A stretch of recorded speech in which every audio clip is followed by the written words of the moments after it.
예로부터 지금까지 자녀가 잘 되기를 바라는 그 부모의 마음은 한결같은 것이라 언제나 어느 시대나 치맛바람의 형태가 존재하기 마련입니다. 오늘도 성경에서 치맛바람의 한 현장을 보게 됩니다. 시작할 때 세베대의 아들의 어머니가 그의 아들들을 데리고 예수님께 나와서 무언가를 구하고 있습니다. 그러면서 구하는 바는 이와 같습니다. 두 아들들을 하나는 우편에, 하나는 좌편에, 우리로 치면 좌의정, 우의정 같은 그런 핵심 인물의 요직의 자녀를 청탁하고 있는 모습을 보게 됩니다.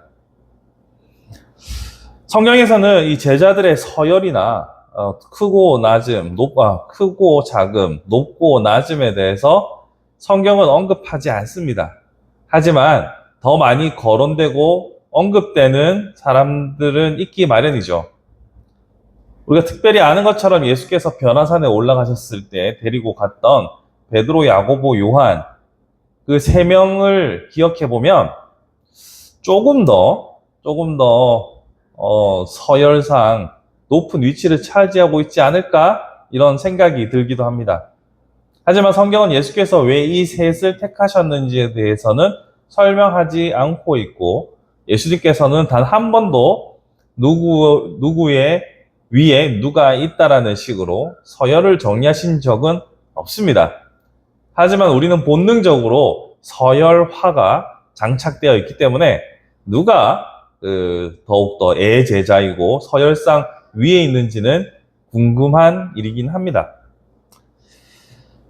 그런데 우리가 잘 알고 있는 것처럼 베드로가 가장 사랑받는 제자 혹은 우위에 있는 유리한 위치를 점하고 있는 이가 아닐까라고 추측을 합니다. 왜냐하면 마태복음 16장에서 예수께서 사람들이 나를 뭐라고 하니? 라고 물어보신 다음 제자들에게 그러면 너희는 나를 누구라고 하느냐라고 물으십니다. 이에 대해 베드로가 주는 그리스도시요 살아계신 하나님의 아들이십니다 라고 고백을 하자 예수께서 베드로에게 네 반석 위에 교회를 세우겠다라는 그런 말씀을 하셨습니다. 이런 장면을 통해 우리는 베드로가 가장 유리한 고지에 가장 수석의 자리에 앉아 있는 것은 아닐까 그런 생각을 할 수도 있겠죠. 다른 제자들도 그렇게 생각했을 거라 추측됩니다. 그런데 말입니다. 이어지는 그 마태복음 16장 16절에서 베드로가 그렇게 고백한 다음에 16장 23절에서 예수께서 내가 곧 고난을 받고 죽어야 할 것이다라는 순한 예고를 하시자 베드로가 예수님을 뜯어 말립니다. 그러자 예수께서 베드로를 심히 꾸짖으시는 장면이 나옵니다. 이것을 보면 베드로의 절대적인 이 1순위가 흔들릴 수도 있겠구나라고 아마 세베대의 어머니가 생각을 했나 봅니다. 그래서 변화산에 같이 올라갔던 3명의 멤버 중에 베드로가 크게 책망을 받았으니까 이제 나머지 2명 우리 아들들이 최고의 권좌에 올라야겠다라는 생각을 어머니가 품은 것으로 보입니다. 그래서 예수께 하나는 우편에 하나는 좌편에 앉게 해달라고 요청을 하는 것이죠. 이에 대해서 예수께서는 그것은 너희가 감당할 수도 없고 내가 주는 것도 아니다라고 말씀하시면서 우리가 읽었던 본문 후반부에서는 누구든지 힘을 얻으려고 하는 것이 아니라 섬기고 사랑하고 봉사하는 것, 이것이 우리에게 주어진 일이다라고 설명하십니다.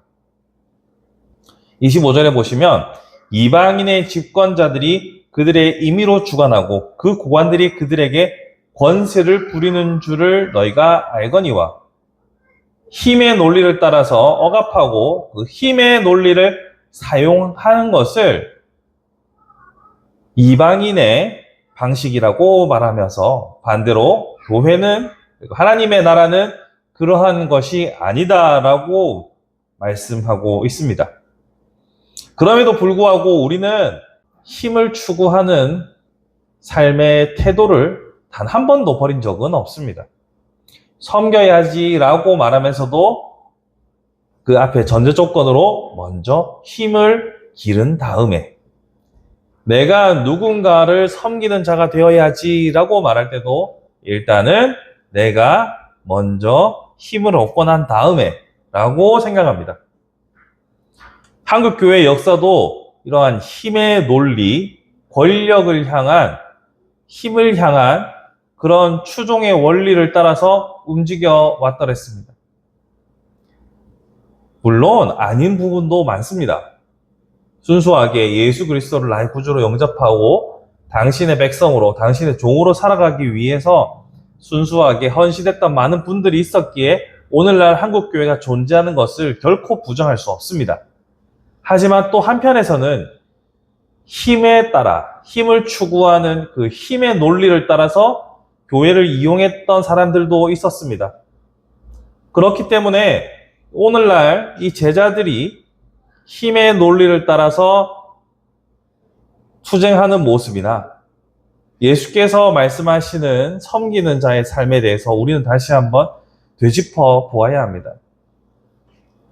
사람들은 예수 그리스도를 믿음으로 말미암아 우리가 섬기는 자가 되고 당신의 백성이 된다는 것에 관심이 없지는 않지만 보다 더 궁금해하는 것은 어떻게 내가 더 이 땅에서 큰 힘을 얻게 될까?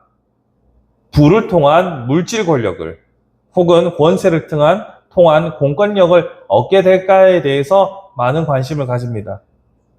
그래서 야곱의 이야기도, 아브라함의 이야기도, 솔로몬의 이야기도, 다윗의 이야기도 많은 사람들이 사랑하는 것은 그가 어떠한 삶을 살았냐도 있지만 그가 그러한 수고와 거친 삶을 통해서 결과적으로 얻게 된 힘에 대한 숭상이 많은 사람들의 환상에 자리 잡게 되었습니다.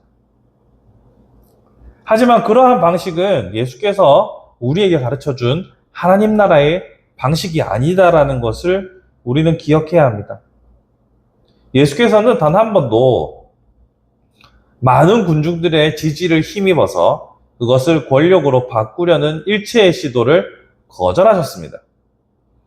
예수님이 예루살렘 성에 처음 입성하실 때 많은 사람들이 호산나 호산나 외치면서 새로운 지도자로 여기며 환영했을 때 예수께서는 그들의 무리를 피하셨습니다.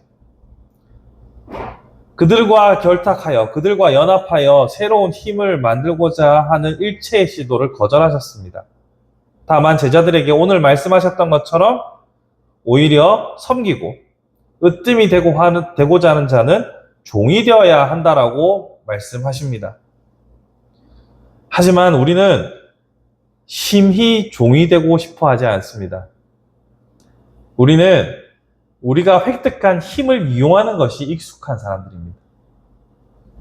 그러기에 예수께서 말씀하시는 하나님 나라를 살아간다는 것은 우리의 본성에 반하는 일입니다. 그런 의미에서 예수를 따라간다는 것은 참으로 쉽지 않은 길이죠. 우리의 삶은 과연 힘을 추구하는지 아니면 예수님 그 자체를 추구하는지 돌아볼 때가 되었습니다. 많은 사람들은 교회를 다니면 잘 믿어서 복을 받고 우리가 말하는 그 힘과 권력을 얻고자 합니다. 하지만 성경은 우리에게 믿는 믿음으로 얻는 것이 그와 같은 것이 아니라고 말합니다. 성경이 그러면 우리가 믿어서 얻는 것은 무엇이라고 설명하고 있습니까? 요한복음 11장 25절에 나는 부활이요 생명이니 믿는 자마다 죽어도 산다라고 말하죠. 우리가 믿는 믿음으로 얻는 것은 그런 눈에 보이는 우리가 힘을 행사할 수 있는 권력과 권세가 아닙니다. 예수를 믿음으로 얻는 것은 생명입니다. 그런데 우리는 그 생명 자체의 가치를 너무나 쉽게 생각했습니다. 힘과 권세보다 생명의 가치가 더욱더 귀함에도 불구하고 우리는 분명히 생명이 그 어느 것보다 귀하다라고 말은 하지만 실상은 생명보다 더 귀하게 여기는 힘에 대한 우리의 사랑을, 실체를 발견해야 합니다. 우리 자신을, 그리고 우리의 교회를, 우리의 공교회를 날마다 주의하며 살펴보아야 합니다. 욕심에 따라서, 힘의 논리에 따라서 교회를 보고 있진 않는지, 진정 누군가를 섬기고 생명을 주신 그 하나님에 대해서 주목하며 살아가는지 우리는 날마다 살펴봐야 합니다. 많은 사람들이 교회가 추구하는 것이 무엇인지를 자꾸 잊어버리는 것 같습니다. 예수의 제자들로 세워진 교회가 추구해야 할 것은 예수 그리스도 그 자체요, 예수 그리스도께서 사랑하셨던 사람을 향한 사랑입니다. 하지만 자꾸 우리는 우리 자신을 사랑하기 위한 수단으로 교회를 이용하려고 하는 유혹에 날마다 직면하게 될 것입니다. 그렇기에 과연 제자의 삶이란, 예수를 따르는 하나님 나라의 백성의 삶이란 무엇인지 오늘도 다시 한번 생각해 봤으면 좋겠습니다. 아울러서 생각해 볼 것은 24절에 10 제자가 듣고 두 형제에 대하여 분히 여기거늘 이라고 말합니다. 여러분, 언제나 이 힘의 논리가 작용하는 곳에는 힘을 얻지 못하는 다른 이들의 시기와 질투가 가득할 수밖에 없습니다. 다시 말해서 힘을 추구하는 집단에서는 그 힘에 따라서 갈등이 발생할 수밖에 없습니다. 오늘날 교회 안에 많은 갈등들은 신학적인 갈등이 아닙니다. 오늘날 교회 안에서 발견되는 많은 갈등들은 실력과 이권에 대한 갈등들이 더욱더 많은 것을 보게 됩니다. 다시 말해서 종으로 섬기는 것에 목적을 두는 것이 아니라 힘과 권세가 목적이 되면 언제든지 갈등은 생겨날 수밖에 없음을 우리는 오늘 본문을 통해서 알 수 있습니다. 힘에 대한 논리로 교회를 바라보는 것은 성도의 방식이 아닙니다. 예수님의 방식으로, 예수님의 눈으로 교회를 바라볼 때 우리는 참 제자요, 하나님 나라의 백성이요, 하나님께서 우리에게 요구하시는 임무를 제대로 수행한다라고 할 수 있겠습니다. 다시 한번 정리합니다. 교회는 힘을 추구하는 곳이 아닙니다. 안에서도 밖에서도 그 힘을 이용해서 무언가를 하는 집단이 아닙니다. 교회는 예수의 가르침을 따라 섬기고 사랑하며 당신께서 우리에게 허락하신 생명을 기뻐하는 곳입니다. 그런 의미에서 한국교회가, 그리고 우리 바른교회의 미래가 하나님 앞에 부끄러움을 당하지 아니하도록, 헛된 힘을 추구하여 예수께 책망받지 아니하도록 바른 길을 걸어갈 수 있는 저와 여러분과 우리 한국교회가 되기를 간절히 바라봅니다.